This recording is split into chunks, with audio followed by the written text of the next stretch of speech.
Halo warganet yang budiman, kembali lagi bersama kami di Kritizen Media.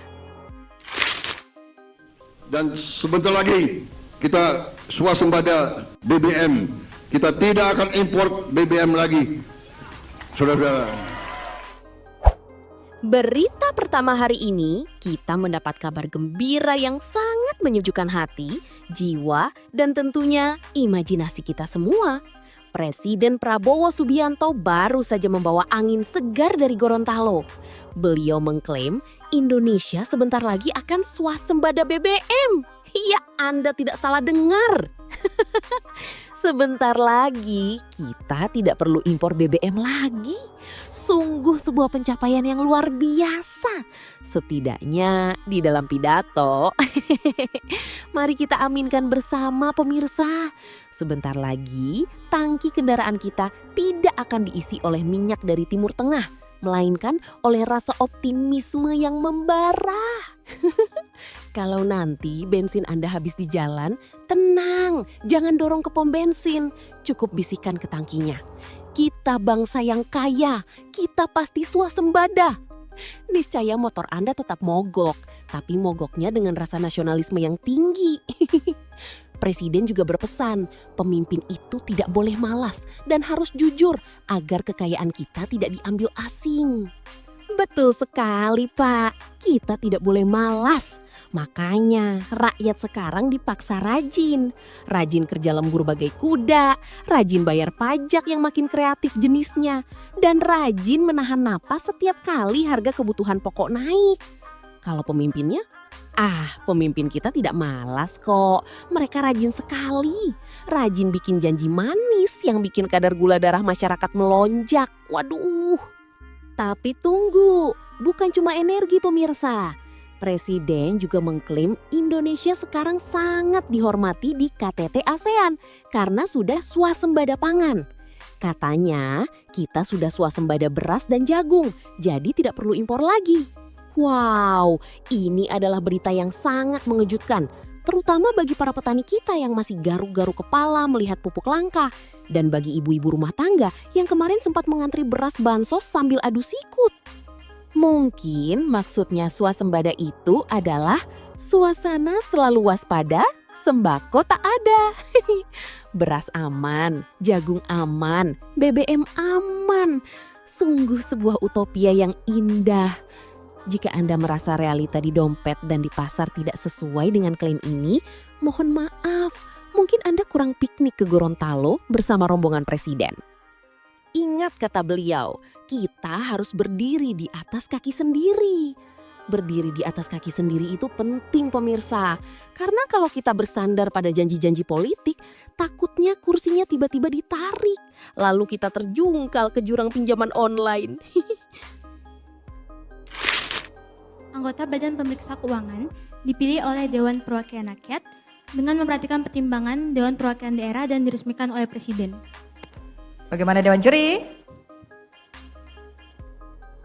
Nilai -5. -5.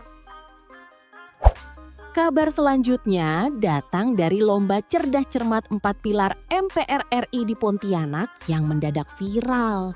Bukan karena pesertanya hafal UUD 1945 di luar kepala, tapi karena dewan jurinya berhasil menciptakan teori relativitas jawaban. Kronologinya ajaib.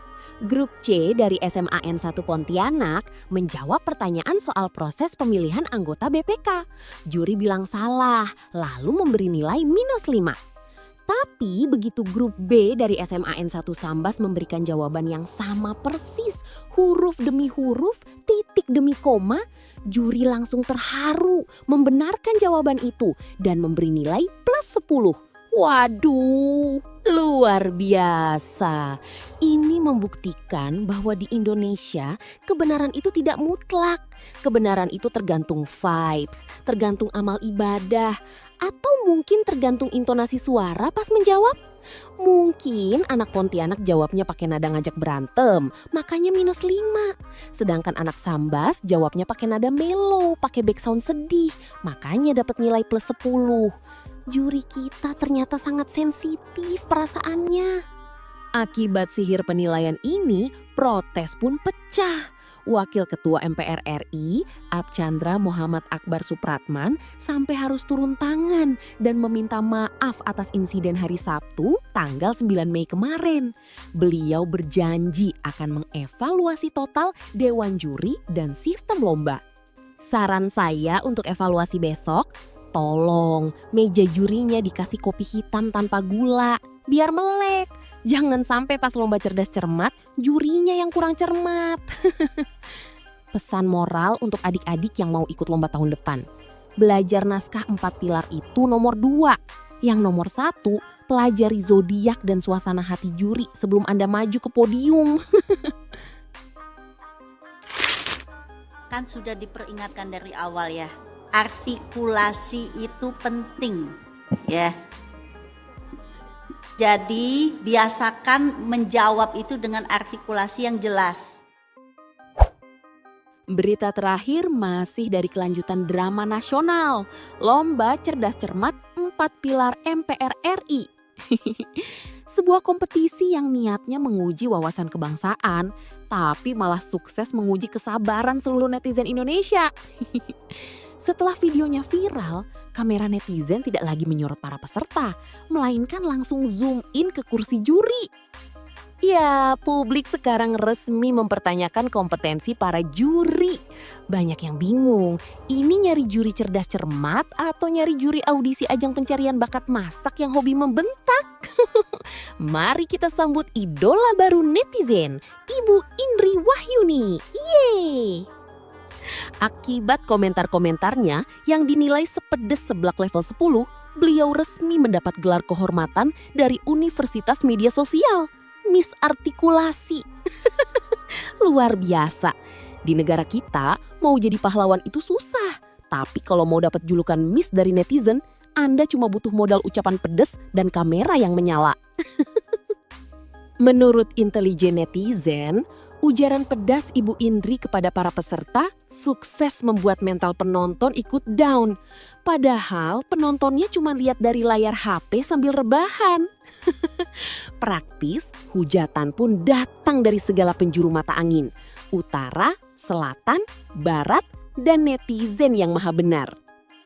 Pihak panitia dikabarkan sedang mempertimbangkan apakah tahun depan lomba ini akan diganti namanya menjadi Lomba Cerdas Cermat Sambil Menahan Tekanan Batin.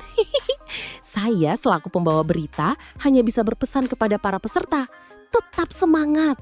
Belajar Pancasila itu penting, tapi belajar melatih mental menghadapi misartikulasi ternyata jauh lebih penting di dunia nyata. Itulah tadi rangkuman berita untuk hari ini. Terima kasih sudah menonton sampai akhir. Saya pamit undur diri dulu, sampai jumpa di video berikutnya. Ciao!